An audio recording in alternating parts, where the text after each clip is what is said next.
सभी को नमस्कार। टॉपिक जो हम पढ़ रहे थे राजस्थान के विशेष संदर्भ में कृषि विज्ञान के बारे में बात कर रहे थे, और भी थे उद्यानिकी, या हम बात करें डेयरी विकास, पशुपालन वगैरह, और भी थे हॉर्टिकल्चर। अब आगे बात करते हैं जहां पिछली क्लास पे हमने एंड किया था, यानी कि वानिकी कार्यक्रम, या सॉरी, जो कृषि विकास के बारे में हमने कई योजनाओं के बारे में पढ़ा था, जिसमें चाहे बालिका शिक्षा के अंतर्गत एग्रीकल्चर की पढ़ाई करने वाली बालिकाओं को प्रोत्साहन राशि देना, चाहे हमने प्रदर्शन कृषि प्रदर्शन की बात की, चाहे हमने जीरो बजट नेचुरल फार्मिंग की हमने बात की।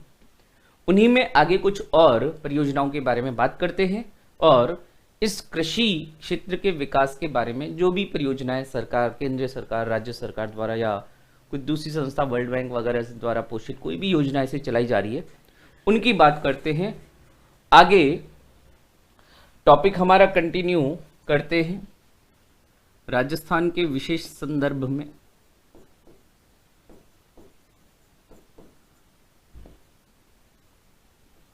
ठीक है, सारे टॉपिक नहीं लिख रहा, अभी कृषि विज्ञान पढ़ रहे हैं तो वही लिख देते हैं, राजस्थान के विशेष संदर्भ में। विशेष संदर्भ में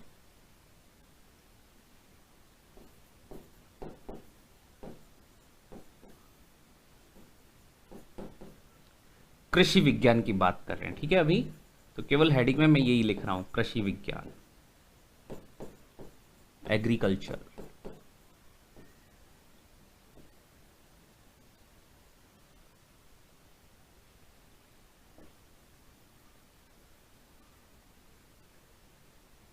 कृषि विज्ञान एग्रीकल्चर।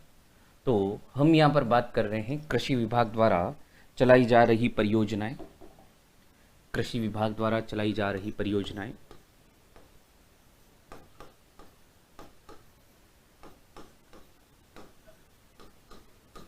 हालांकि इसमें देखो वर्ल्ड बैंक वाली भी आएगी, इसमें राज्य स्तरीय योजनाएं हैं या जो हम केंद्रीय स्तरीय योजनाएं, सभी की बात करेंगे। ठीक है, तो कृषि विभाग द्वारा चलाई जा रही योजनाएं,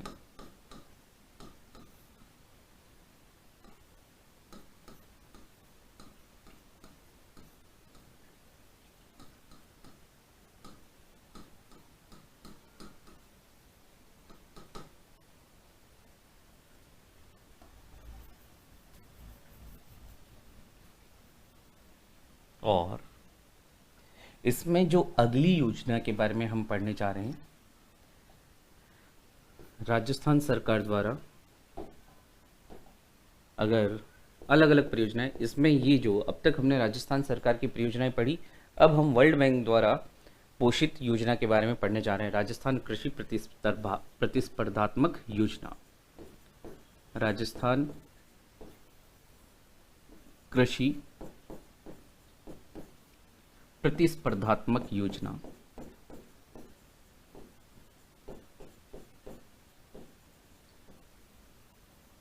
प्रतिस्पर्धात्मक योजना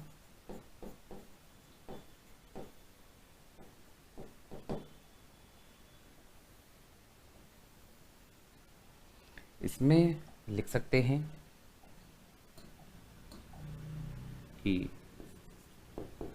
वर्ल्ड बैंक द्वारा पोषित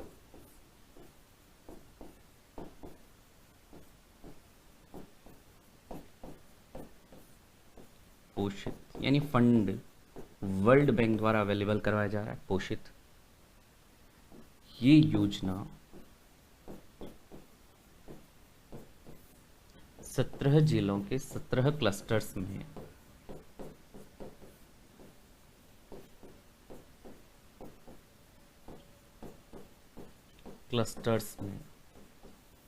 चलाई जा रही है।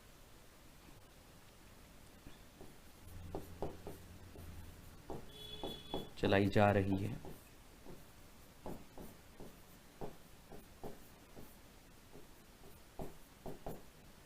इस योजना में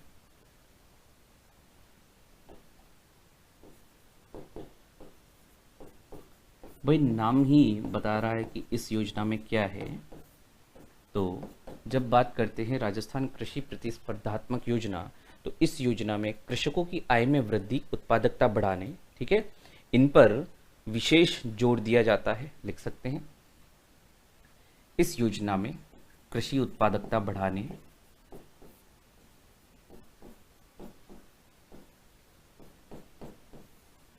कृषि उत्पादकता बढ़ाने, कृषकों की आय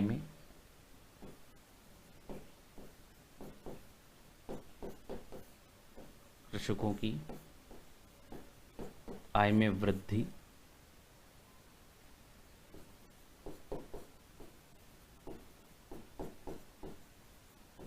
कॉमा सिंचाई पद्धति में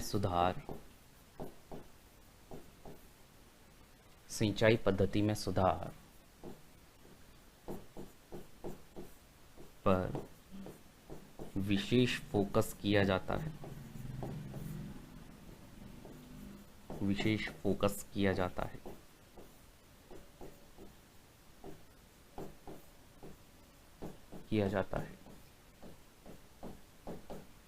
वर्ल्ड बैंक द्वारा पोषित है। इंपॉर्टेंट बात यह है, ठीक है। राजस्थान कृषि प्रतिस्पर्धात्मक योजना में कृषि उत्पादकता बढ़ाने, कृषकों की आय में वृद्धि, और बात कर सकते हैं कि सिंचाई पद्धति पर विशेष फोकस दिया जाता है, यानी सिंचाई पद्धति में क्या क्या सुधार संभव है उस पर विशेष फोकस दिया गया है। फिर आगे अगली योजना की तरफ बढ़ते हैं। एक बहुत बड़ी योजना है राष्ट्रीय खाद्य सुरक्षा mission. Next, national food security mission.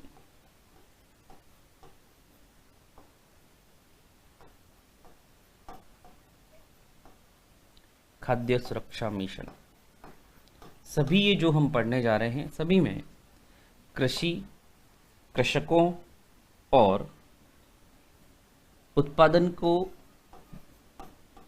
बढ़ाने में जोर दिया जा रहा है। राष्ट्रीय खाद्य सुरक्षा mission, national food security mission, NFSM,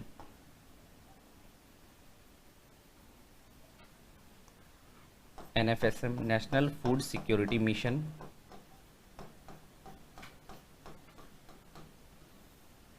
60-40 के रेशो से, यानी 60% जो खर्च है केंद्र सरकार वहन करती है, 40% जो खर्चा है या जो भी वित्त पोषण है वो राज्य सरकार के द्वारा पोषित किया जाता है। इसमें हम बात करें 2007-8 से ही राजस्थान में गेहूं और जो दलहन है उन पर ये नेशनल फूड सिक्योरिटी मिशन से संबंधित योजना चलाई जा रही है। लिखते हैं इसके बारे में। राष्ट्रीय खाद्य सुरक्षा मिशन लिख सकते हैं कि केंद्र सरकार द्वारा प्रवर्तित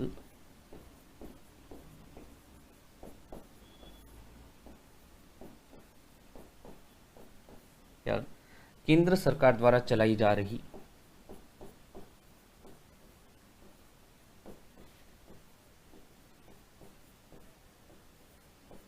इस योजना में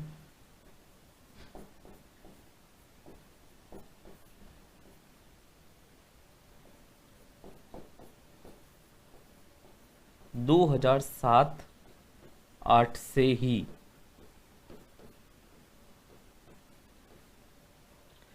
राष्ट्रीय खाद्य सुरक्षा मिशन केंद्र सरकार द्वारा चलाई जा रही इस योजना में 2007-8 से ही, आगे कंटिन्यू लिख सकते हैं। पिछला जहां पॉइंट छोड़ा था वहीं से कंटिन्यू लिख रहे हैं। गेहूं तथा दलहन, दलहन यानी दालें, ठीक है।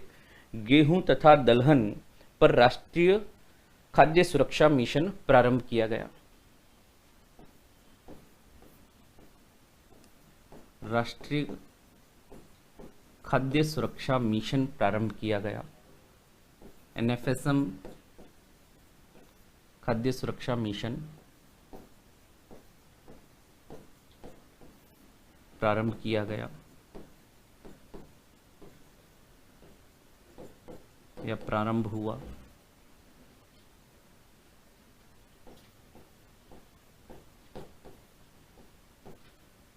इसमें आगे लिख सकते हैं, इसमें वित्त पोषण का अंश, यानी कौन कौन कितना कितना वित्त प्रदान कर रहा है, वित्त पोषण अंश 60-40 अनुपात में है।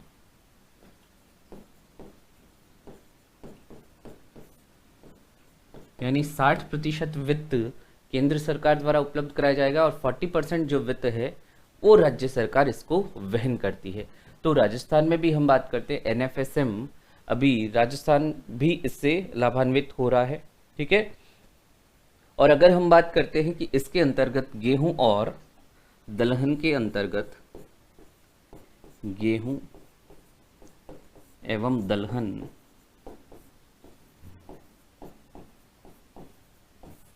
पर एनएफएसएम, शॉर्ट में लिख रहा हूं, ठीक है, नेशनल फूड सिक्योरिटी मिशन, राष्ट्रीय खाद्य सुरक्षा मिशन पूरा, एनएफएसएम के अंतर्गत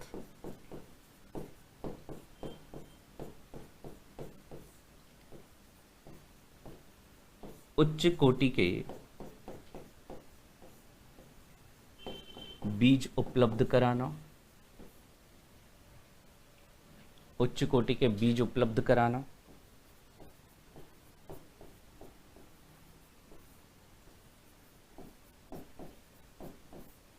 कॉमा, सिंचाई के साधनों का विकास करना,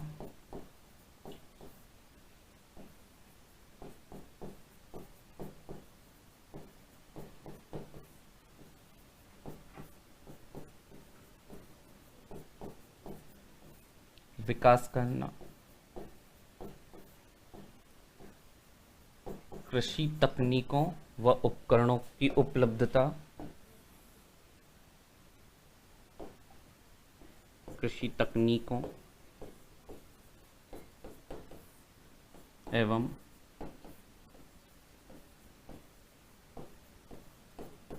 उपकरणों की उपलब्धता,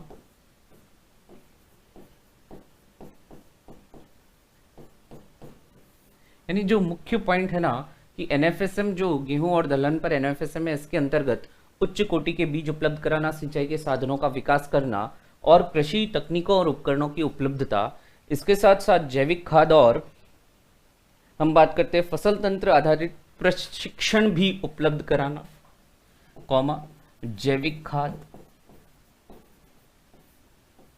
ऑर्गेनिक फर्टिलाइजर तथा फसल आधारित कृषि प्रशिक्षण,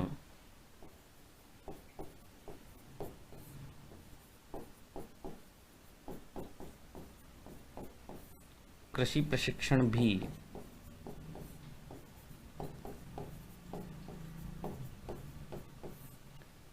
भी दिया जाता है।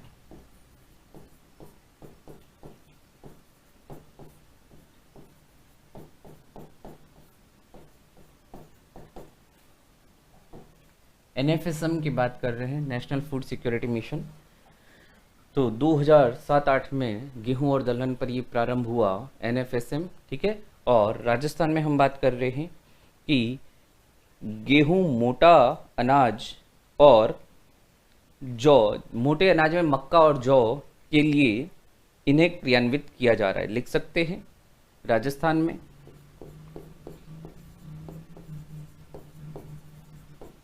राजस्थान में इसे गेहूं तथा मोटा अनाज या तथा मोटे अनाज, जौ एवं मक्का के लिए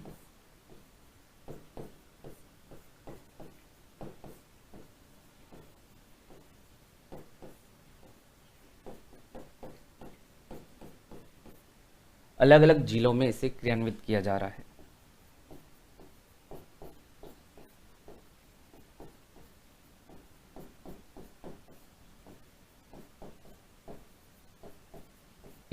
इस योजना को क्रियान्वित किया जा रहा है।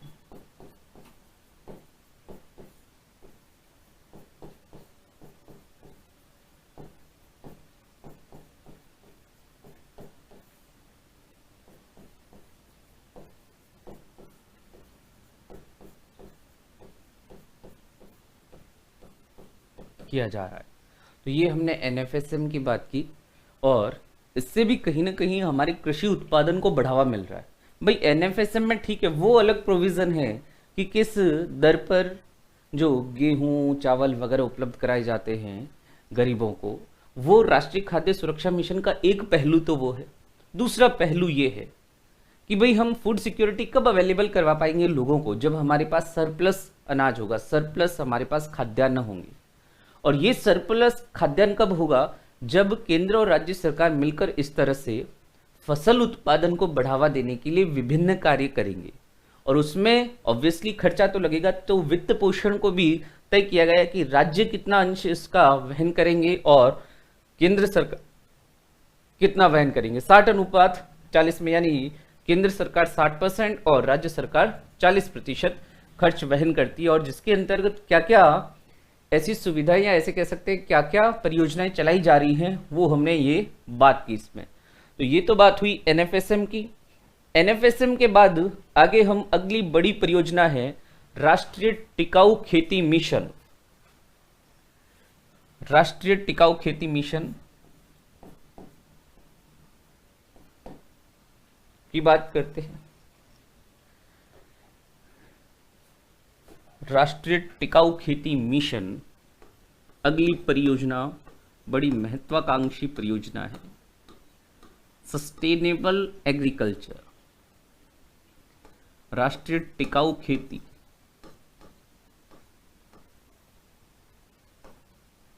सस्टेनेबल कृषि टिकाऊ खेती mission, NMSA, national mission for sustainable agriculture.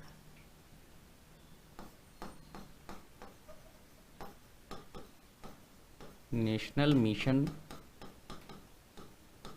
For sustainable agriculture.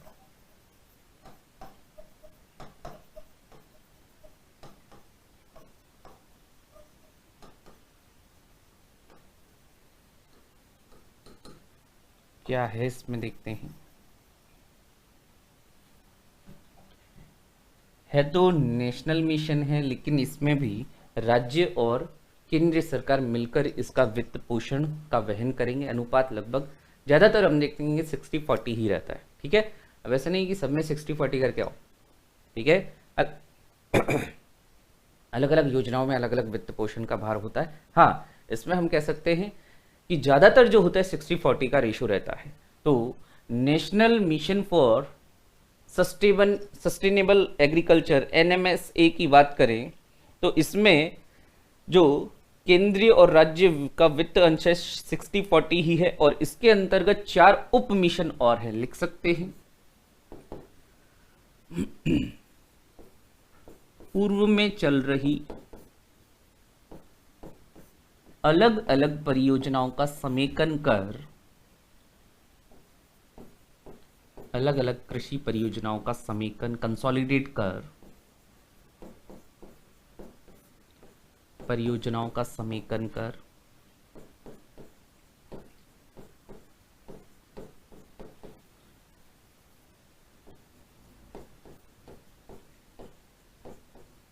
समेकन यानी कंसोलिडेट कर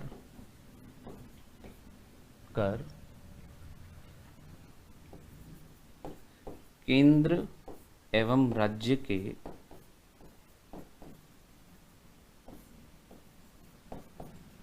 सिक्सटी 40 रेशो, केंद्र एवं राज्य के 60:40 वित्त पोषण अंश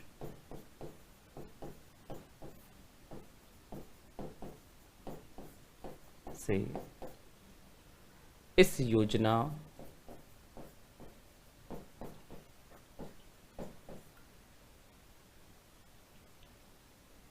को चलाया गया है तथा इसमें 4 उप मिशन,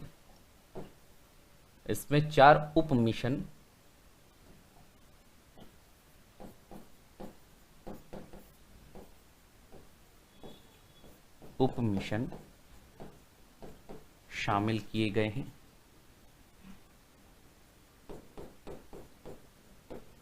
शामिल। कौन कौन से 4 उप मिशन है उनकी भी बात करते हैं। जो 4 उप मिशन है यानी national mission for sustainable agriculture, इसमें जो 4 उप मिशन है या सब मिशन है उनकी बात करते हैं। कि पहला है वर्षा आधारित क्षेत्र विकास, फर्स्ट इसमें है वर्षा आधारित क्षेत्र विकास।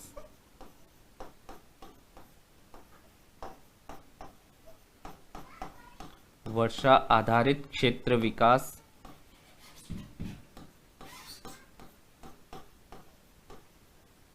वर्षा आधारित क्षेत्र विकास। इसमें जो जलवायु परिस्थितियों के अनुसार जो कृषि कार्य हैं उनके अलावा भी पशुपालन, वानिकी जैसे कार्यों को भी बढ़ावा देने की बात कही गई है। जिससे क्या होता है, कई बार अगर विपरीत परिस्थितियां हो या मानसून अनुकूल न भी हो तो भी कृषकों पर ज्यादा बोझ न आ पाए। सस्टेनेबल डेवलपमेंट क्या होता है, देखो वहीं से ये शब्द आया सस्टेनेबल एग्रीकल्चर। सस्टेनेबल डेवलपमेंट यानी विकास की वह प्रक्रिया जो लंबे समय तक चलती रहे। यानी आज हम जो भी हमारे पास रिसोर्सेज होते हैं, संसाधन होते हैं, उनका हम प्रयोग करते हैं। फॉर एग्जाम्पल डीजल पेट्रोल का हम यूज़ कर रहे हैं, लेकिन इनका प्रयोग हम क्या कर रहे हैं, बिल्कुल अमर्यादित तरीके से, यानी कोई रेशनल यूज़ नहीं कर रहे हम उनका। जिससे क्या होता है कि जो ये सारे डीजल पेट्रोल के भंडार अभी तो हो जाएंगे खत्म, और जब अभी खत्म हो जाएंगे तो आने वाली पीढ़ियाँ फिर वो क्या करेंगी, भाई उन्हें भी तो आवश्यकता होगी डीजल पेट्रोल की। तो विकास इस तरह से होना चाहिए कि हम कहीं विकास के नाम पर प्राकृतिक संसाधनों को खत्म ही ना करते हैं। यानी विकास होना चाहिए, नो डाउट विकास तो होना चाहिए, लेकिन विकास इस तरह से होना चाहिए कि प्राकृतिक संसाधन पर दबाव न पड़े और ये प्राकृतिक संसाधन हमारे आने वाली पीढ़ियां भी उनको अच्छे से यूज कर पाए। सेम ऐसे ही है, हम जब सस्टेनेबल एग्रीकल्चर की बात करते तो इसमें कृषि पर दबाव को कम करने की बात की गई है। और कृषि पर दबाव कई तरीके से हम कम कर सकते हैं। भाई अगर हम बहुत ज़्यादा फर्टिलाइज़र वगैरह का यूज़ कर रहे हैं, बहुत ज़्यादा केमिकल फर्टिलाइज़र का यूज़ करने से अल्टीमेटली सॉइल फर्टिलिटी क्या होती है, प्रभावित होती है। और धीरे धीरे क्या होगा, मृदा अगर अनुपजाऊ होने लगी तो सीधा सा असर फसल की उत्पादकता पर पड़ता है। फसल की उत्पादकता कम होगी तो धीरे धीरे कृषि कार्यों पर भी क्या होगा, कमी आएगी, उत्पादन कम होगा, लोग कृषि करना छोड़ेंगे। लोग कृषि में रहें, साथ साथ उनके अन्य आजीविका संसाधन भी डेवलप होते रहे। यानी ये जो टिकाऊ मिशन, टिकाऊ खेती मिशन है, सस्टेनेबल एग्रीकल्चर मिशन, न केवल फसल उत्पादन पर फोकस कर रहा है बल्कि लंबे समय तक हम कैसे फसल उत्पादन ले सके, इस बात पर भी इसमें फोकस किया गया है। तो जब हम बात करते हैं वर्षा आधारित क्षेत्र विकास, तो इसमें अलग अलग जो जलवायु क्षेत्र होते हैं उनमें इंटीग्रेटेड कृषि पद्धति जिसमें पशुपालन और उद्यानिकी और वानिकी को भी शामिल किया गया है। ठीक है, तो लिख सकते हैं इसमें अलग अलग जलवायु क्षेत्रों में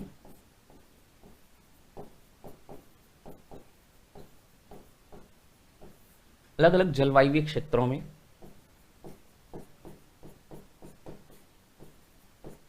समन्वित कृषि कार्यों, इंटीग्रेटेड एग्रीकल्चर, समन्वित कृषि कार्यों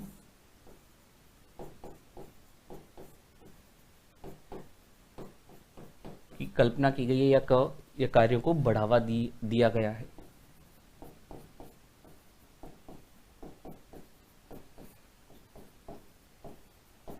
या बढ़ावा दिया जा रहा है, जैसे पशुपालन, उद्यानिकी, वानिकी जैसे कृषि के साथ साथ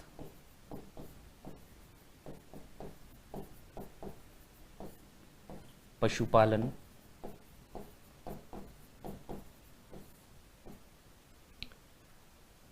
वानिकी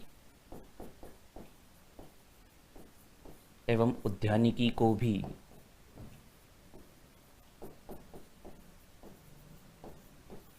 या उद्यानिकी का भी विकास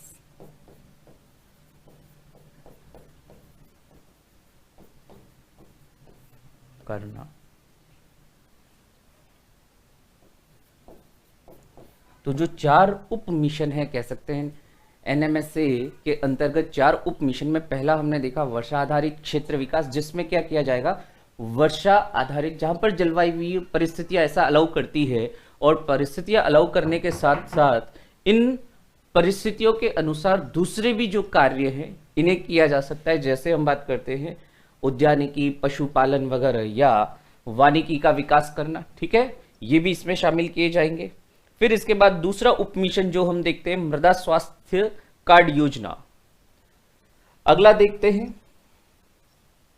मृदा स्वास्थ्य कार्ड योजना, सॉइल हेल्थ कार्ड योजना।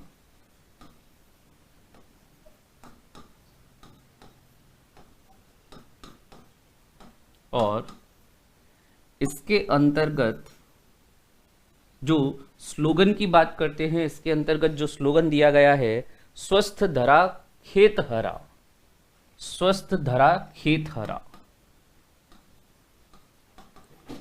स्वस्थ धरा खेत हरा।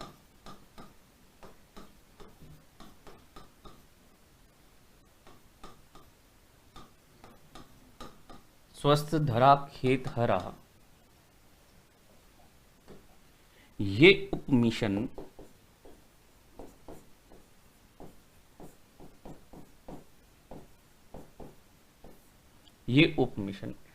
टिकाऊ खेती के लिए या सस्टेनेबल एग्रीकल्चर, टिकाऊ खेती के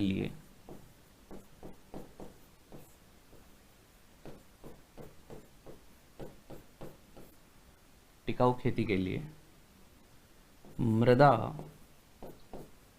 के उपजाऊपन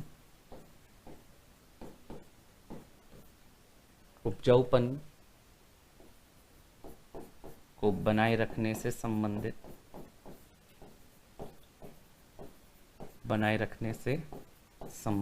है।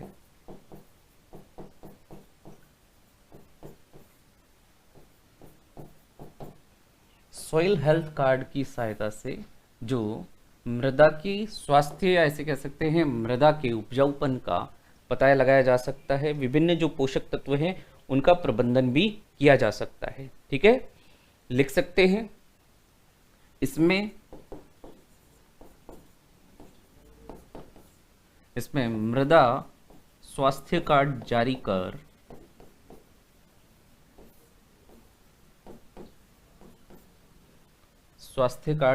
कर मृदा में पोषक तत्व प्रबंधन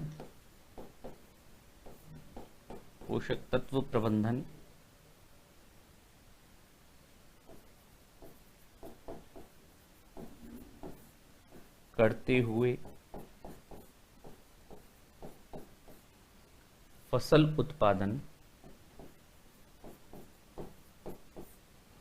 उत्पादन को बढ़ाया जाता है।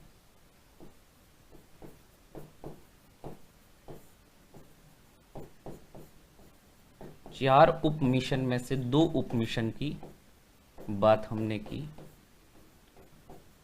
एनएमएसए के अंतर्गत मैंने बताया national mission for sustainable agriculture, जिसमें हमने 2 उप मिशन देखे, 4 में से 2 उप मिशन देखे। तीसरा उप मिशन देखते हैं परंपरागत कृषि विकास योजना।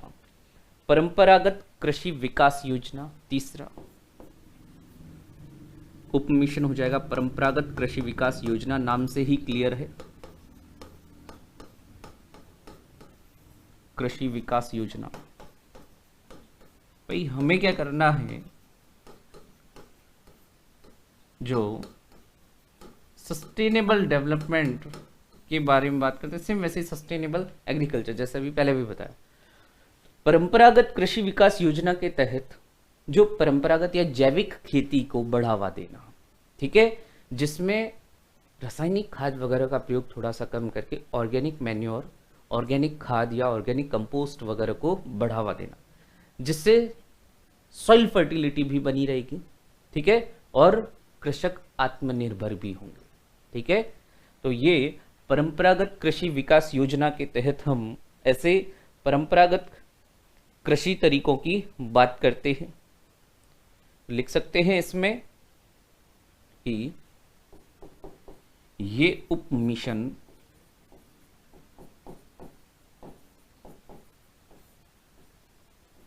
कृषि कार्यों में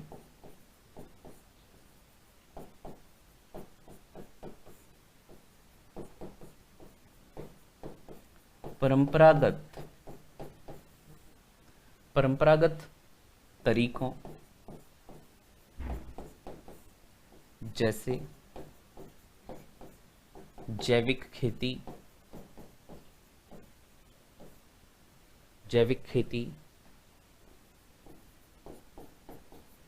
कॉमा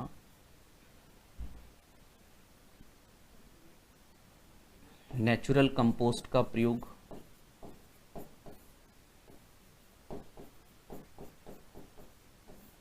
यानी नेचुरल खाद का प्रयोग, फसल चक्रीकरण, क्रॉप रोटेशन,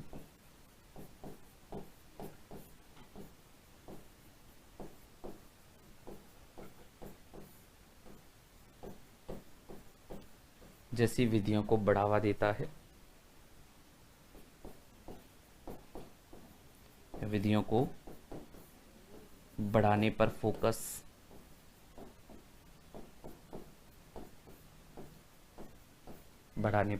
फोकस और जो चौथा उपमिशन है वो वानिकी से संबंधित है। वही कृषि कार्यों के साथ जो सब्सिडी या जो साथ में जो चलने वाले कार्य हैं, जैसे कृषि वानिकी वगैरह की भी हम बात कर रहे हैं, सामाजिक वानिकी की बात करें, वाणिज्यिक वानिकी वगैरह की बात करें, तो वह कृषि कार्यों के साथ साथ की जाने वाली ही गतिविधियां हैं, ताकि कह सकते हैं कि कृषि पर ज़्यादा बल न बढ़े या कृषि पर ज़्यादा स्ट्रेस ना हो। तो ये हमने तीसरा देखा परंपरागत कृषि विकास योजना, और चौथा देखते हैं कृषि वानिकी पर उपमिशन। लिख सकते हैं चौथा कृषि वानिकी पर उपमिशन, चौथा हो जाएगा कृषि वानिकी पर उपमिशन। 4 उपमिशन मैंने बताया आपको, चौथा लिख रहे हैं कृषि वानिकी पर उपमिशन।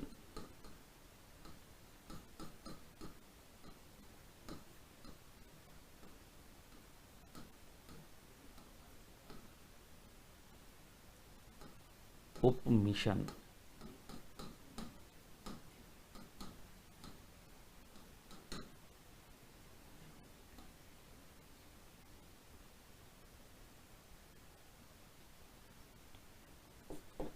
इसमें कृषि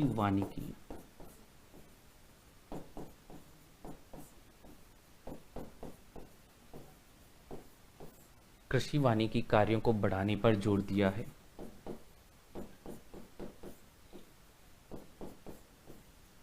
बढ़ाने पर जोर दिया गया है।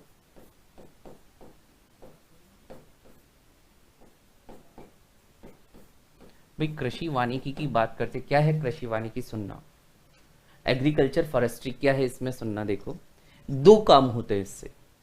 पहली बात कि कृषि कार्यों के इसमें करते क्या है, कृषि कार्यों के साथ साथ हम वन्य से प्राप्त होने वाले उत्पादों को भी हमारे खेत यानी जहां कृषि कर रहे हैं वहीं पर उनको विकसित किया जाता है। पहली बात यानी मान लीजिए जैसे कोई भी खेत है, ये कोई खेत है, इस खेत में हम हमारी फसलें तो विकसित कर ही रहे हैं, ठीक है।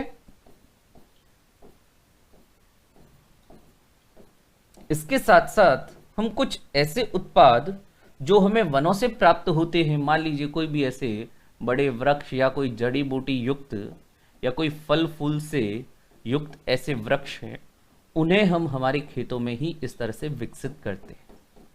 इससे क्या होगा, 2 चीजें कि पहली बात तो वन संरक्षण भी होगा, बिकॉज क्या होता है हम हमारी आवश्यकताओं के लिए जैसे फल फूल कोई भी इमारती लकड़ी प्राप्त करनी हो, कोई भी जैसे दवा वगैरह नेचुरल प्रोडक्ट्स हर्बल प्रोडक्ट्स वगैरह भी प्राप्त करने हो, वन जाते हैं, इन्हें काटते हैं पेड़ पौधों को, और इससे क्या होता है वनों में क्या होता है लगातार कमी आती है। जब हम इन वनीय उत्पादों को हमारे खेत में ही विकसित करने लगेंगे तो इससे क्या होगा, दो फायदे। एक तो वनों पर क्या हुआ, भार कम हुआ, वनों पर स्ट्रेस कम हुआ। और दूसरी चीज कि जब हमें यहाँ पर कुछ एक्स्ट्रा ऐसे वनीय उत्पाद मिलने लगेंगे तो इन्हें हम कमर्शियली यानी इनका विपणन भी कर सकते हैं, जिससे हमें आर्थिक फायदा भी होगा। तो एक काम से दो फायदे हो रहे हैं।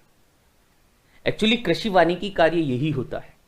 इवन जब हम पर्यावरण संरक्षण की बात करते हैं या सस्टेनेबल कृषि की बात करते हैं तो इन सभी की भी बात की जाती है। कृषि वानिकी, सामाजिक वानिकी, वाणिज्यिक वानिकी आदि। तो ये कृषि वानिकी पर भी इस national mission for sustainable agriculture में इस पर भी जोर दिया गया है। ठीक है, तो ये 4 उप मिशन हुए हमारे राष्ट्रीय या नेशनल टिकाऊ खेती मिशन की जो हमने बात की इसमें। फिर आगे और भी ऐसी योजनाएं हैं जिनकी बात करते हैं, जैसे प्रधानमंत्री कृषि सिंचाई योजना। प्रधानमंत्री कृषि सिंचाई योजना के अंतर्गत राज्य और दोनों वही बात करें, राज्य और केंद्र सरकार दोनों मिलकर उसका वित्त पोषण करते हैं। अनुपात वगैरह क्या है उनकी भी बात करते हैं। तो यहां पर ये हमारी राष्ट्रीय टिकाऊ खेती मिशन की हमने बात पूरी की। वर्षा आधारित क्षेत्र विकास, मृदा स्वास्थ्य कार्ड योजना, परंपरागत कृषि विकास योजना और कृषि वानिकी उप मिशन। अब आगे हम जो ये बात कर रहे थे, राजस्थान कृषि प्रतिस्पर्धात्मक योजना, राष्ट्रीय खाद्य सुरक्षा मिशन, टिकाऊ खेती मिशन, उसके बाद अगले मिशन की ओर चलते हैं जो अभी हमने बात भी की।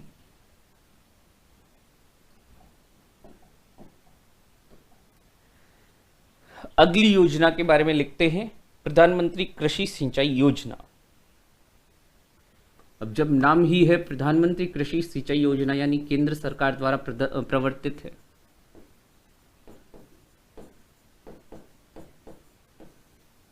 प्रधानमंत्री कृषि सिंचाई योजना, और इसमें भी ज्यादा जो वित्त पोषण है केंद्र सरकार द्वारा किया जाएगा, कृषि सिंचाई योजना।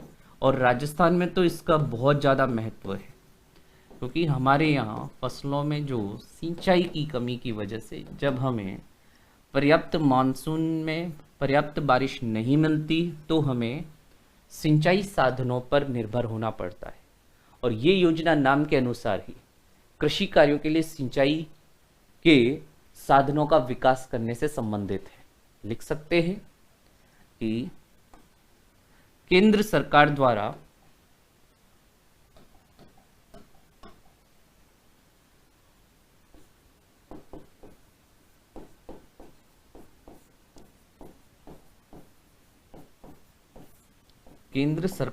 प्रवर्तित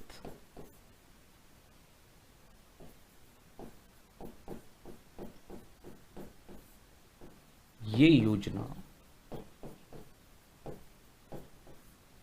सिंचाई कार्यों या सिंचाई साधनों के विकास,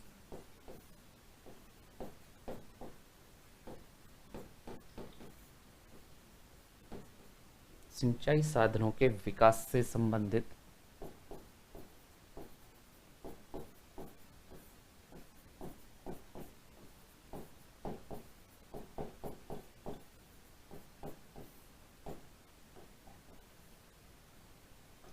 योजना का वित्त पोषण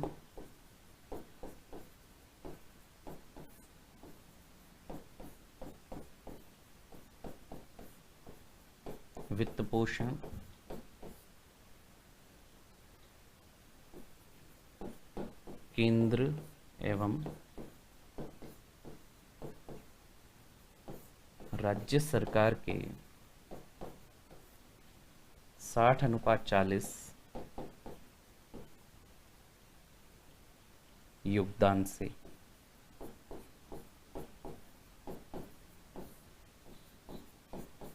तो जैसे मैंने कहा ना, राजस्थान में मॉनसून की विषमता के चलते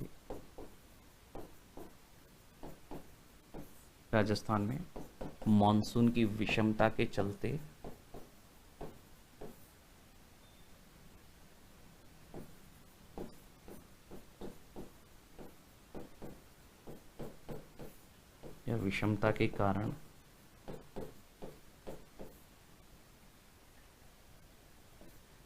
सिंचाई साधनों का विकास अत्यंत जरूरी।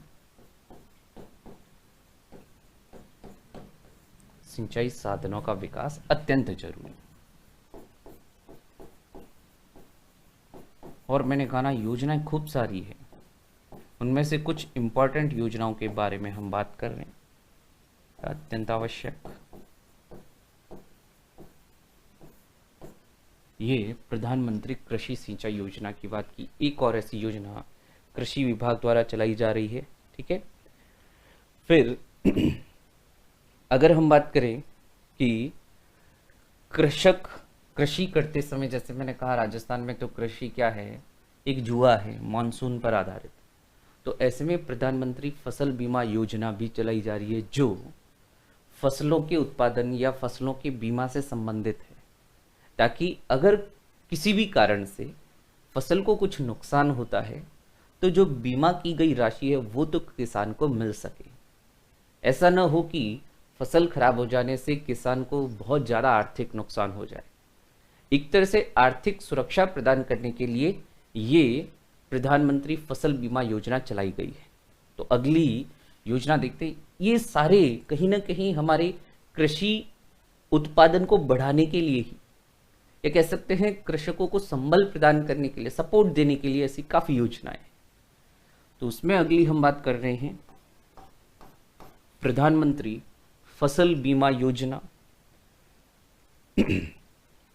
और इसमें विभिन्न प्रकार की फसलों को भी शामिल किया गया है।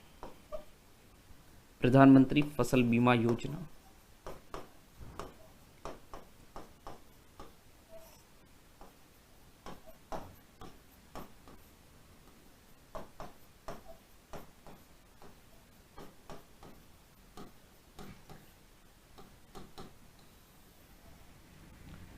दो 2016-17 से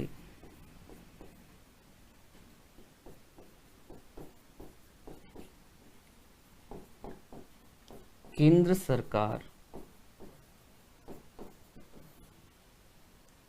सरकार द्वारा प्रवर्तित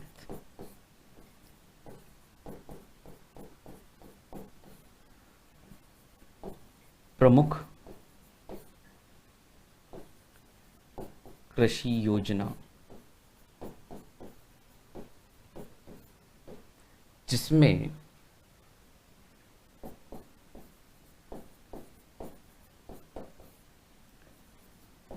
फसल बीमा के माध्यम से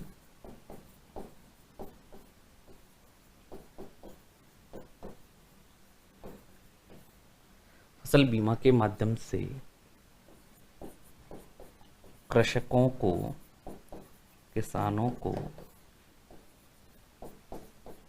आर्थिक सुरक्षा या किसानों की आर्थिक सुरक्षा, सिक्योरिटी, आर्थिक सुरक्षा सुनिश्चित की गई है। आर्थिक सुरक्षा सुनिश्चित की गई है।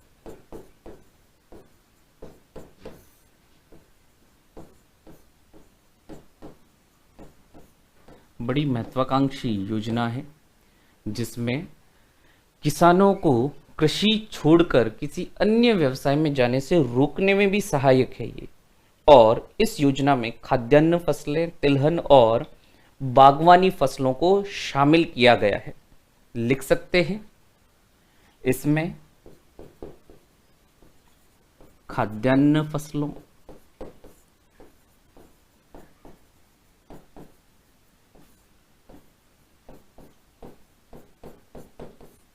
तिलहन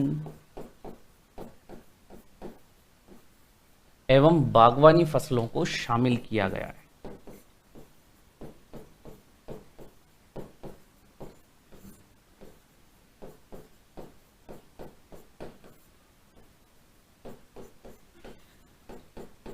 शामिल किया गया है।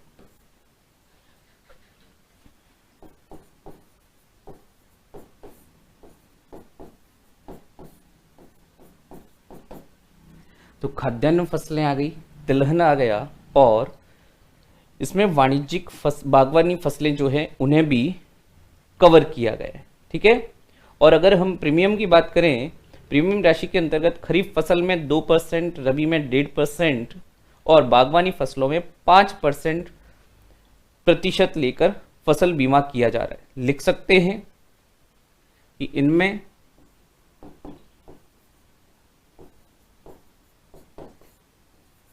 खरीफ में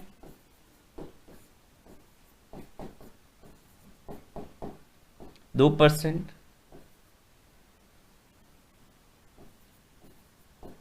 रबी में 1.5% तथा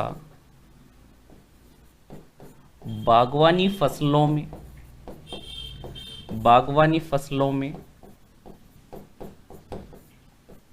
5% प्रीमियम लेकर 5% प्रीमियम लेकर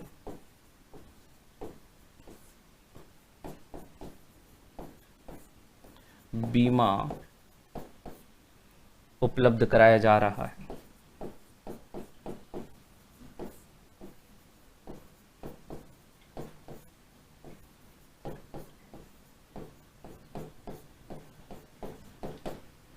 यानी प्रीमियम भी तय किया हुआ है कि खरीफ में 2% और रबी में 1.5% और ऐसी जो बागवानी फसलें होती हैं उन्हें 5% लेकर प्रीमियम लेकर इनका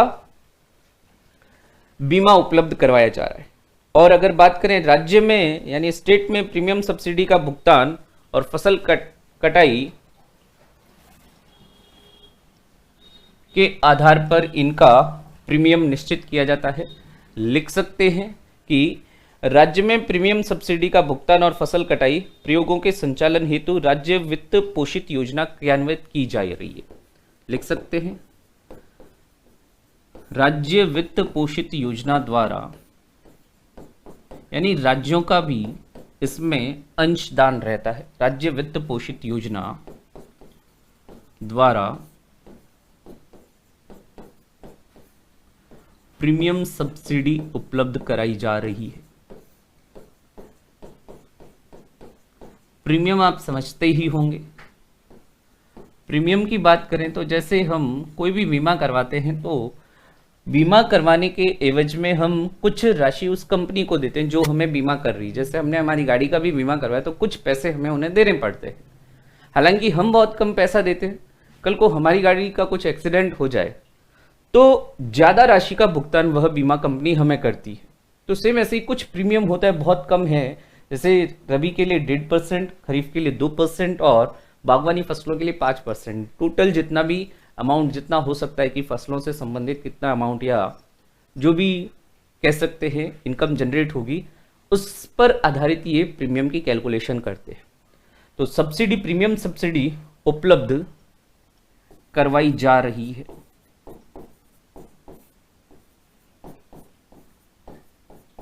एक और ऐसी योजना जो कृषि उत्पादन को बढ़ावा देने में सहायता करेगी, यानी कृषक या किसान अब निश्चिंत हो सकता है कि उसे अपनी फसल के लिए कुछ निश्चित रुपया या कुछ निश्चित प्रतिफल तो जरूर मिलेगा। फिर अगर हम बात करते हैं, रिसेंटली हमने देखा भी है कि राजस्थान में और राजस्थान के अलावा दूसरे राज्यों में भी, हम तो यहाँ राजस्थान के विशेष संदर्भ में बात कर रहे हैं, जो लोकस्ट या टिड्डियां होती है इनका हमला होने से फसलें, पूरे की पूरी फसलें नष्ट कर देती है। बड़े बड़े टिड्डी दल आते हैं। हालांकि इसके लिए चेतावनी तंत्र भी विकसित किया हुआ है। इन टिड्डियों को नियंत्रित करना बहुत ही मुश्किल होता है, लेकिन फिर भी सरकारी प्रयास ऐसे किए जा रहे हैं कि टिड्डियों के कारण जो फसलों का नुकसान होता है उसे किस तरह से कम किया जा सके। इस संदर्भ में भी, और चूंकि मैंने कहा ना राजस्थान ऐसी टिड्डियों से प्रभावित होने वाले प्रमुख राज्यों में से है। जब हमने बात की थी कि 2019-20 में भी हमने देखा, 2020 में भी ऐसा काफी प्रकोप देखा गया था टिड्डियों का। बड़े बड़े दल आते हैं और एक साथ पूरी फसलों को नष्ट कर देते हैं।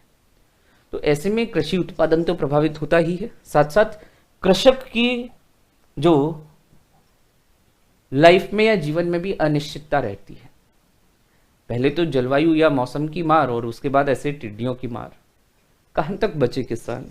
तो कहीं ना कहीं सरकार भी इन पर ध्यान देती है कि किस तरह से कृषकों को सुरक्षा प्रदान की जाए और हमारा फसल उत्पादन भी ज्यादा प्रभावित ना हो। तो ऐसे टिड्डियों से संबंधित जो योजना की बात करने जा रहे हैं, आगे जो योजना है टिड्डी प्रकोप को नियंत्रित करने के लिए जो राज्य सरकार ने प्रयास किए हैं उनकी भी बात कर लेते हैं।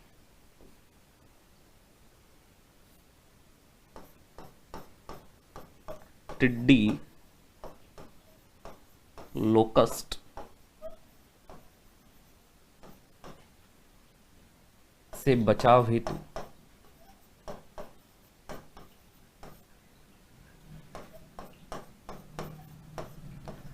राज्य सरकार के प्रयास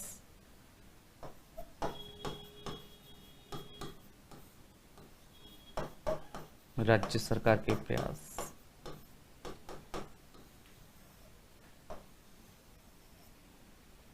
तो इसमें बात करते हैं, राज्य सरकार ने ऐसा चेतावनी तंत्र विकसित किया है। ठीक है, कृषकों को इन टिड्डियों से बचाने के लिए पहले तो अलार्म जारी करना सबसे इंपॉर्टेंट तो वो है, ताकि समय रहते अगर संभव हो तो फसलों की कटाई भी समय रहते कर लें, या कुछ किसी भी तरह से, चाहे हम कोई ध्वनि यंत्र से ध्वनि उत्पन्न करके या किसी अन्य प्रकार से उन टिड्डियों से बचाव कर सके, समय रहते अलर्ट जारी कर दिया जाता है। तो राज्य सरकार के जो प्रयास हैं टिड्डी से बचाव के लिए, तो इसमें हम बात करते हैं कि राज्य कृषि विभाग ये लगातार सर्वे करता है और ऐसा टिड्डी चेतावनी संगठन उपलब्ध करवाए गए, लिख सकते हैं राज्य सरकार द्वारा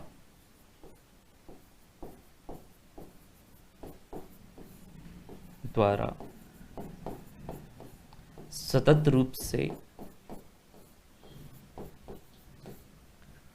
रूप से टिड्डी हमले को लेकर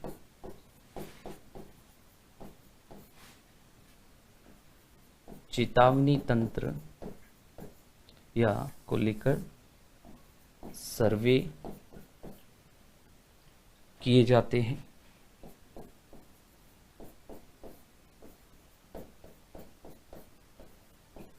तथा जिला स्तरीय एवं राज्य स्तरीय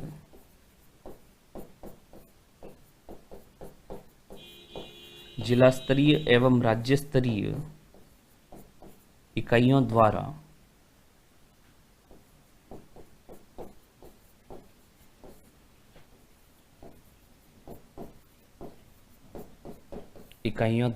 आगे कंटिन्यू लिखते हैं, इकाइयों द्वारा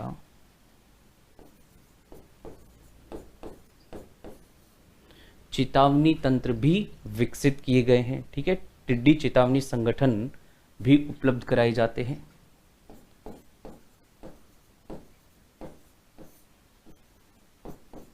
टिड्डी चेतावनी संगठन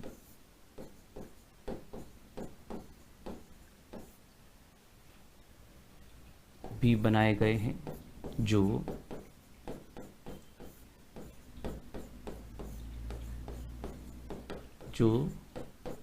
संबंधित क्षेत्रों में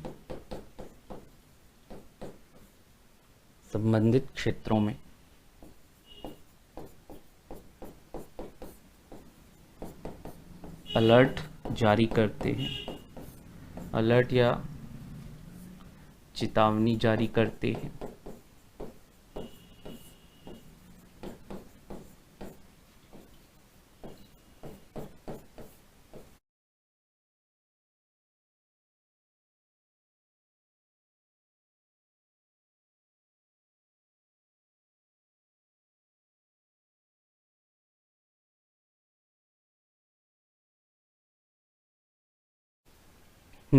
तो ऐसे चेतावनी संगठन गठन किए जाते हैं। इनके अलावा भी ट्रैक्टर द्वारा स्प्रेयर या पानी के टैंकर या फायर ब्रिगेड और आवश्यकता अनुसार रसायनों का इस्तेमाल, लिख सकते हैं ट्रैक्टर द्वारा स्प्रे,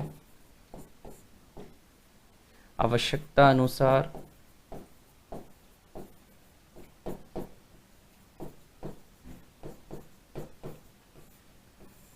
रसायनों का प्रयोग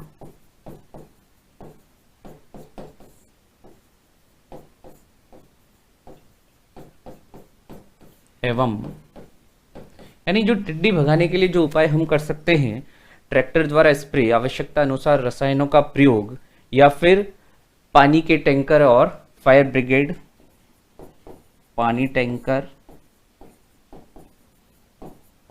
एवं, अब फायर ब्रिगेड वाले भी ऐसे पानी की बौछारें ही करते हैं। फायर ब्रिगेड की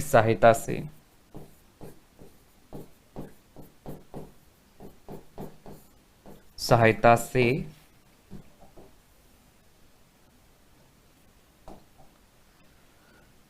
टिड्डी हमला या टिड्डी हमले के प्रभाव को कम किए जाने के प्रयास किए जाते हैं। प्रभाव को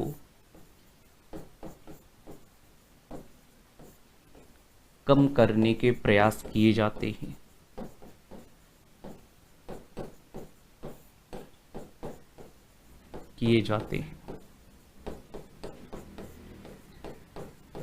कम करने के प्रयास किए जाते हैं। तो राज्य सरकार द्वारा जो प्रयास किए जा रहे हैं टिड्डी हमले से बचने के लिए, उनकी हमने बात की। और भी जो राजस्थान कृषि प्रतिस्पर्धात्मक योजना है, उसके अंतर्गत भी ऐसे जो ट्रैक्टर पर आधारित स्प्रेयर्स हैं, उनको निःशुल्क भी उपलब्ध कराया गया है। ठीक है, लिख सकते हैं राजस्थान कृषि प्रतिस्पर्धात्मक योजना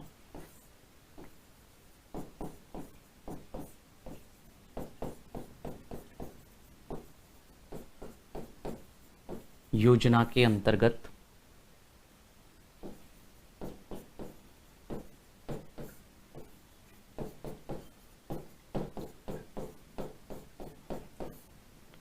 राज्य सरकार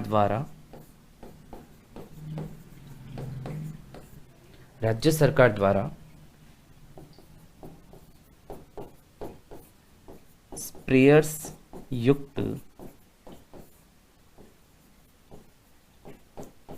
ट्रैक्टर निःशुल्क भी उपलब्ध कराए जाते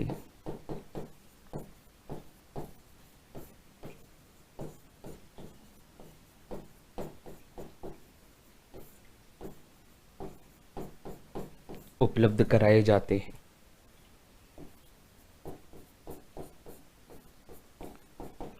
ठीक है, तो ये कृषि विज्ञान के विकास की हमने जो बात की, किस तरह से राजस्थान में कृषि विज्ञान से संबंधित कोई योजना, जो अलग अलग योजनाओं की हमने बात की, किस प्रकार से ये योजनाएं, चाहे हम इनमें और भी जैसे हम बात करते हैं कीट प्रबंधन वगैरह करना, या ऐसे बीजों के किट वगैरह जारी करना, खूब सारी योजनाएं वैसे तो, लेकिन उनमें से कुछ प्रमुख योजनाओं की हमने बात की इन 2 क्लासेस में।